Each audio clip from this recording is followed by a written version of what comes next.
What's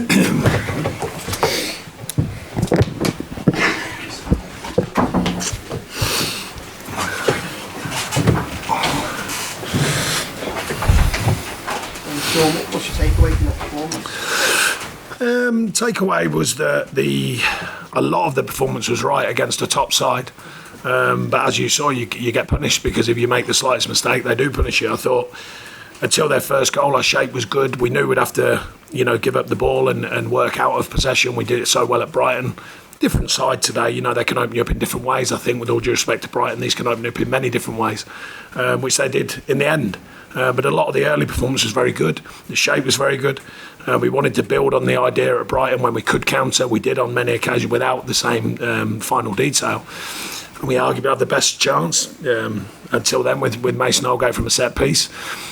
But I think, sometimes you've got to be realistic with the opposition because I thought they were terrific at what they do. They weren't outstanding in the way they batter teams sometimes, but they find the moments. And the first goal was a very clever finish, very clever bit of play. The second one's knockdown football, and they do it well. Arguably, yet again, top side, reacting to the game, reacting to what they had to do. Because they played in front of us, they hadn't really asked too many questions. They stretched the pitch, get the bits, cross, finish. Simplistic football, but done with detail. And then it's very difficult from there on in. But no lack of will, no lack of demand. I thought there's some outstanding performances, actually. I thought Dwight McNeil was absolutely outstanding, I thought. Duke's constant energy. Connor Cody come on and affected it with a change of shape. Plato's growing again, maturing as a player, and I said that all along. He's earning the right to be a proper Premier League player, and he's done terrific since he's got in the side. These are good signs about a group. Amma came on, tried to affect it. The mentality is important, and it's important over the next two games because they're not, they're very tough games for different reasons. But you're playing the top side there, top side. How big is the concern over Dominic Calvert-Lewin? Well, I had to make a call on it because he felt his groin and it's tight groin, but tight groins can lead to damaged groin, so I had to make a call on it. As simple as that. And, it would have been a harder call had it been 0-0, we've got to be honest, but at 2-0 I have to make a call and I have to go, right, Dom, you're coming off. He wanted to give it a go, I said, no, you've got to come off. And was it just engagement, was that tactical? Yeah, we're just trying to protect the situation by then. You go 3 down now, it's like, well, okay, we need to protect the situation where we can. And also change of shape, change of viewpoint, can something affect the game? But very difficult against them. We affected it with a change of shape, and I thought we did that well with the ball. But at the end of the day, they're 3-0 up. These are clever players. They've contained the game really. We've opened them up on occasions, but not enough to damage them. And yet again, they show their prowess in both ways, in possession, out of possession. That's why they're a top side. That's why arguably everyone thinks they'll win the league. Arguably could win the Champions League, whatever. They're capable of winning anything they're going for. And where are Mikolenko, Godfrey and Tom Davies at in their figures? Yeah, they're Tom hopefully will settle down this week. Ben, I think, will be. We're waiting to see, but he's not ready. Miko, we're waiting to see as well. It's only just happened, and that was another thing.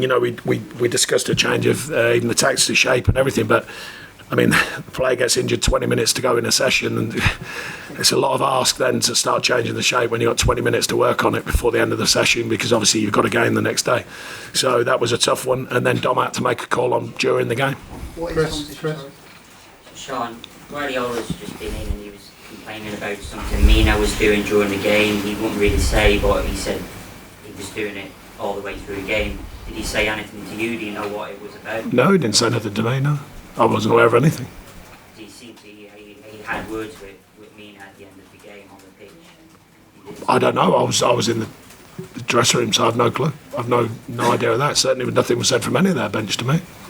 Mina didn't say anything to you either, no? No. Would you have any idea what he could be talking about? As in, he said Mina does this all the time, but he doesn't need to do it every game. Would you have any idea? If he did it all the time, it'd be well to see him, because I haven't seen him on the pitch for weeks. So I don't know when he was doing it. He must have been watching videos or something.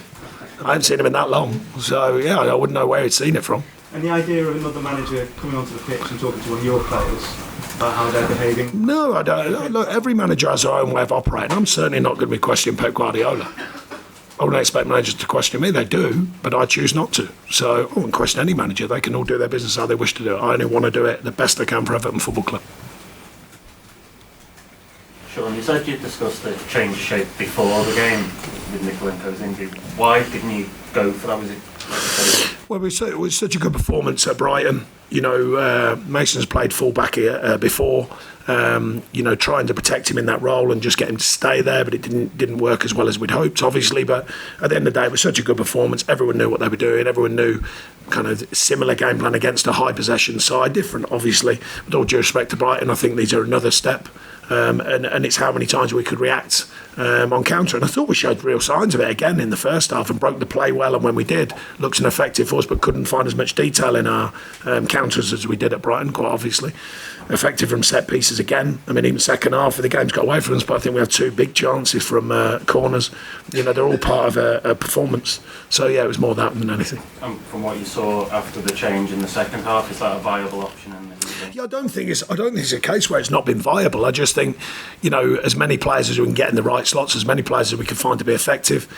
For a big sort of noise about away form and just taking 5 points from 3 away games, that has to be factored in because the side were doing the right things. And unfortunately, with Miko's injury, it just altered the balance of the group. And we felt that we could give a performance again, and like I say, until their goal. I mean, it's easy to say now, but I thought it was the right performance. I thought they were slow in their play and they couldn't really break it, and they didn't really do anything of any note, really, until their goal. But then, like the top sides do, they score 1, they score 2 very quickly, and then the game's, it's hard to get away from. The third one kills you, obviously. If you can nick the third one, the noise in the crowd and the feeling of the crowd, then you never know. Even with their level of player, they just get a bit edgy sometimes, but when they score the third, very, very difficult from there on in to get back in that game. You highlighted Dwight's performance at the start there. What were you impressed with in particular? Everything, his commitment to it, his ability to deal with the ball, his ability to be adaptable, and he had to play deeper at times because of Mason's not a natural right back, and then his ability to change the shape and still be effective. So, I mean, he's been terrific since I've been back. Since I've been back with him. He's been terrific, and I want him to keep enjoying his football, but also taking it on. I thought Brighton actually took it on. He's a player still maturing in my view, and he's actually grabbing it, grasping it, and taking it forward and making things happen. And that's very pleasing for him and very pleasing for us. Any further questions? Cheers, everyone. Cheers. Thank you.